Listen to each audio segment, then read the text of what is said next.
In aviation, physics and aerodynamics demand that your airplane engine runs well to keep the plane flying. It's got to fire on all cylinders in perfect, fine-tuned synchronization. And sometimes flying conditions demand the same of the pilot. A focused mental state where your brain has to be firing on all cylinders, in perfect synchronization with your body to control the aircraft. This was one of those flights. All right, good morning. We are headed to Sedona today for a little mountain biking trip and a pilot meetup. And we're about to depart here at Whiteman. Freezing level is low at 6,000 feet. We're on the tail end of this cold front that came through and gave us a little bit of rain last night. And so there's some clouds. Might be a little tricky getting out of here. I know it doesn't look like it right here. It looks clear, but in the other direction, we've got a lot more clouds and mountain obscuration air mets, some icing air mets. So this is going to be a VFR flight. There's no chance we're going in those clouds because the freezing level is down at 6,000. And to get over those mountains, we're going to have to be higher if we're IFR. So we should be able to find some holes, either get on top of this stuff or stay underneath and kind of work our way through. Super familiar with that terrain over there. So let's get going. Should be a fun flight.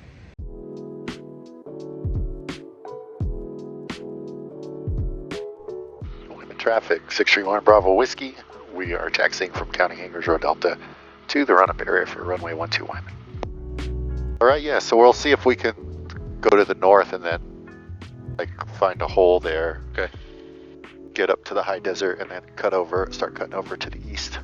Looks pretty good over there, actually. Might have to go a little farther north, but we'll see. I was joined on this trip by my friend and colleague Paul, who's a talented camera operator and cinematographer in his own right, working on movies and television shows. He's also a great mountain biker, and I was excited to ride some trails in Sedona with him. Have you ever been to Sedona before? Years ago for a film festival. I shot a movie or something that was there, but I've never ridden there. Maybe some hiking, but very little. Yeah, I did do some hiking. The trails are really, it's beautiful, obviously. The trails are good. That's what I hear. It's great.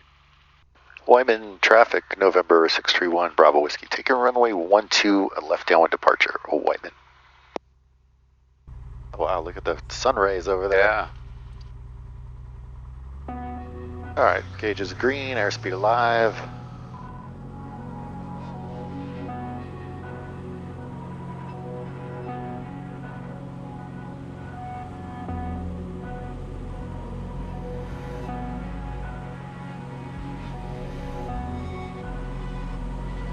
Whiteman traffic, 631 Bravo Whiskey is turning left crosswind on a left downwind departure, runway 12 Whiteman. I absolutely love flying at sunrise. The cool, smooth air and early morning light are a great combination. Whiteman traffic, November 631 Bravo Whiskey is on a left downwind departure, 2,200, continuing our climb towards the new home pass. Last transmission is frequency Whiteman. SoCal approach, November 631 Bravo Whiskey, VFR request. 631 Bravo Whiskey, SoCal. SoCal approach, November 631 Bravo Whiskey is Pop Alpha 32 Slant Gulf. Just about 3 miles north of Whiteman at 2,500. VFR flight following Sierra Echo Zulu at 9,500. 1 Bravo Whiskey, squawk 1037, ident. 1037, ident 1 Bravo Whiskey. Number 631 Bravo Whiskey, radar contact 3 miles northwest of Whiteman, yeah, 202 2992, 1 Bravo Whiskey. I think we're just gonna go there. I see kind of a little hole. Huh? Straight through that way. So through the 14? Yeah, but even down kind of closer to the hills there, there's just blue sky straight over that way. Yeah. We might even be able to get right on top there. 41, climb maintain 15,000. We're at 2,800, so where are we? Yeah. Yeah, because I can see all the terrain and I can see blue sky straight ahead. Right. Pretty smooth. Yeah, so far so good. Yeah. That's beautiful over there. No, light is amazing right now. Yeah. We'll climb up a little more.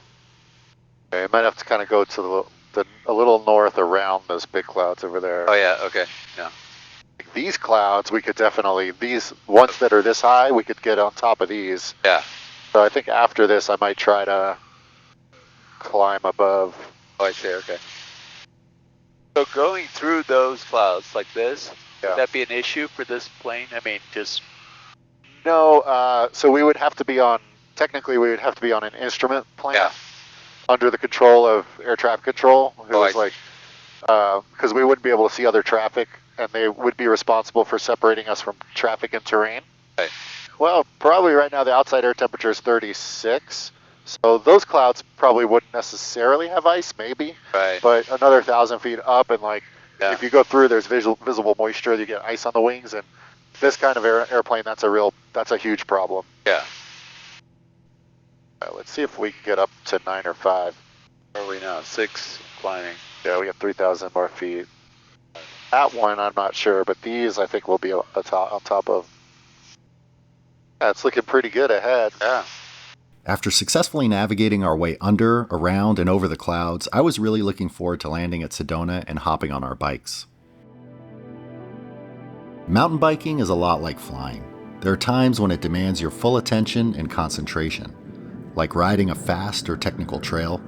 The intense concentration and mind-body connection puts you in a flow state where you lose a sense of time and self-consciousness. Your brain regions work together, releasing dopamine and endorphins, enhancing motivation, creativity, and well-being. That's why I always feel energized and renewed after a mountain bike ride.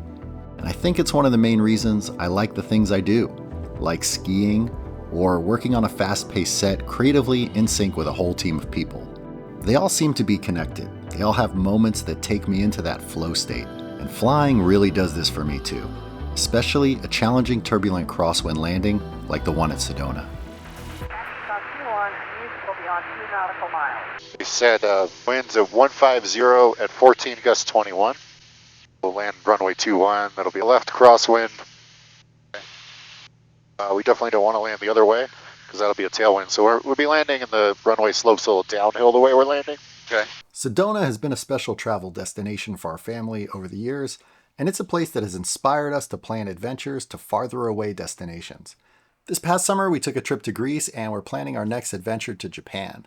Being the overly prepared pilot type, I wanted to make sure that when we traveled, we still had data connection so I could do all my business stuff and the girls could still stay in touch with their friends. Which is why I want to tell you about the sponsor of this video, Saily. Saily is a new eSIM service app that allows you to maintain a data connection on your mobile device while traveling abroad, and you can reduce or eliminate data roaming charges. Instead of wasting time or getting scammed at your destination airport trying to buy a physical SIM for your phone, with Saily, you can just download the app, buy a data plan, and install the eSIM. It's super easy, and Saily has affordable plans for over 160 countries and 8 regions. When we went to Greece, I was able to use Google Maps to get around and everything, connect to the internet, search up restaurants and reviews and all kinds of things to do, just not have to worry about it. Okay, right now I'm going to buy a plan for our trip to Japan.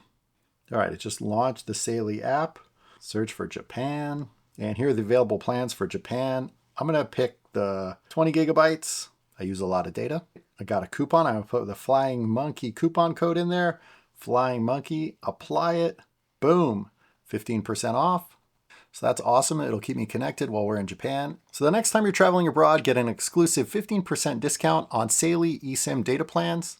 Download the Saily app and use code Flying Monkey at checkout. So as we come in here, it's probably going to be really bumpy. A little bit like it is now, but maybe a little worse. And we'll come in and make 2 left turns and then land. It'll be totally normal if I decide to go around and not land, to just kind of feel out with this strong winds. Yeah. There's a lot of terrain around there. This thing is probably going to be saying terrain. Oh yeah, okay. I might actually turn the terrain warnings off. I'm just going to hand fly it here. It'll be smoother. As we come over the runway, it's on a mesa, so there's a lot of downdrafts and turbulent airflow going over there. Usually what happens is it's super bumpy, and right when we get into the ground effect, when we're within 10 feet above the runway, things kind of settle in. About 32, or correction, 3 miles. Okay, good. So nothing to be concerned about. Cessna 172. Might be pretty bumpy. It's pretty windy up here. Wind indicator says we're getting 60 knot wind from the south there. Phoenix approach, flight 14, Wow. 7, Echo Alpha. 16 or 16? 60. Oh, November 40 Delta. We have a big crab angle going, even though we're pointed here. We're going to end up over there. So we got a pretty good Yeah, crab angle there. Yeah, they call it a crab angle? Yeah, because when crabs fly, Yeah, I see. they fly at a certain angle They always... because of the wind.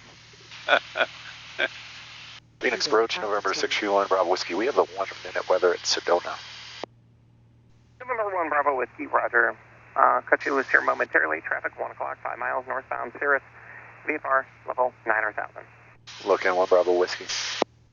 Yeah, that's 40 Delta. We got moderate to severe turbulence here at 9,000. Outside air temperature 2 degrees and plus minus 10 knots right now. November 40 Delta, roger. And do you need any assistance with severe turbulence? Negative. 740 Delta. Right. 40 Delta, roger. Some gnarly turbulence somewhere close to here where that guy is. Phoenix Approach, November 631, Bravo Whiskey. Like to begin our VFR descent for Sedona. November 1 Bravo Whiskey. Yeah, you're past the traffic. VFR altitude is your discretion. Okay, thanks. 1 Bravo Whiskey.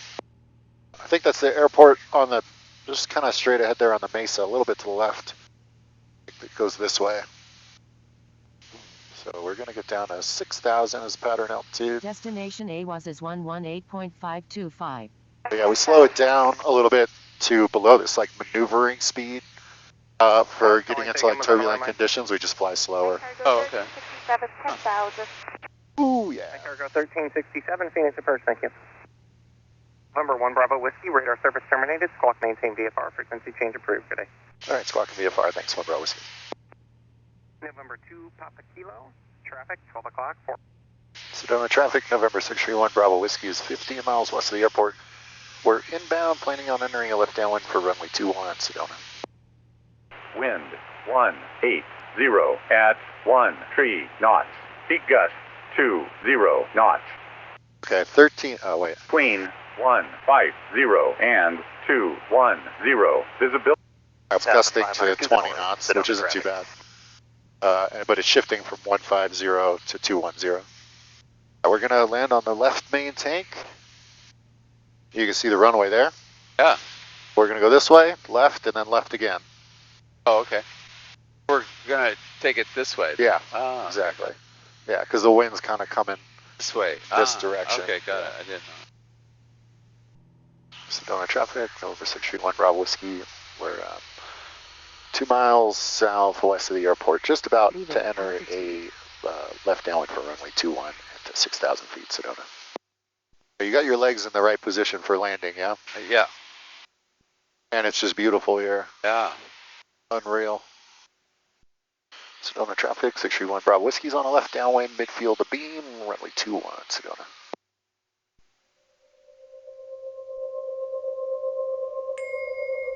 This is one of my favorite phases of flying. On the downwind, just before the base turn. So close, but yet so far.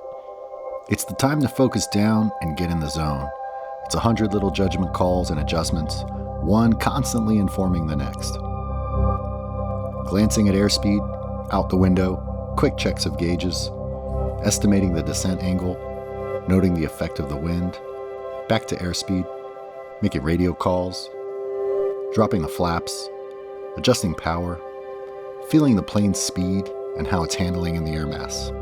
Small adjustments on the controls. No room for anything but this exact present moment. Entering the flow state.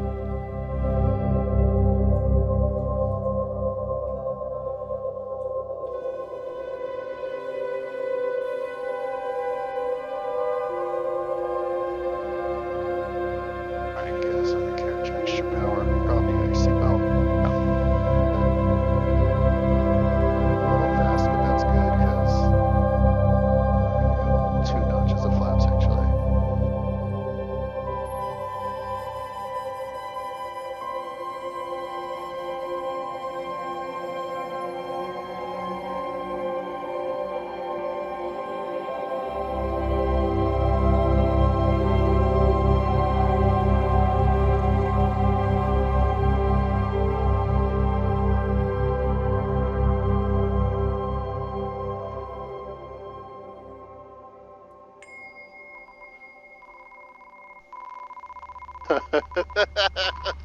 Were you scared? I can't wait to see your face on the cameras. I wasn't sure when to clap. Clap now. We're down. Yeah, that was very It was impressive. tricky. It was tricky. Yeah, you It's were a little- you it's a were little firing squirrely. on all cylinders. Yeah, there. for sure. Yeah, I know. Maximum focus. Absolutely. Wasn't bad. It wasn't like a hard landing. Oh no, It was a little squirrely left and right. no, but it was very well done. 1 to 10 was that a 9? I mean, I give myself a 7. 7. Could do better. I'm just. How what? Been doing? I think like being aligned with center line alignment a little bit better. Because we had to correct when we came around that last turn. Well, that I should have anticipated that based on the winds. That was a really, and then I also came in really low, so I kind of dragged it in. I wasn't like super stable with my airspeed coming in, but by the time we were kind of over the numbers, well, it did a really weird thing. I don't know if you noticed when we basically like over the threshold, it was just kind of like whoa. Yeah. I had to like kind of get it Well, back. at a I good saw, configuration. kind of a bucking kind of thing. That Yeah. was like, oh, I wasn't really nervous. You were like chat. Yeah. Anyway, so you're like, okay, I'm nervous now. We made it. We packed in 4 rides over the weekend and had a great time meeting up with some other flying monkeys who flew in. If you want to be a part of our fly-ins or flying trips like our annual whales trip to Mexico, or just want a great community of aviators to chat with on Discord, come over to the SoCal Flying Monkey Patreon. Thanks for coming along on the journey with us.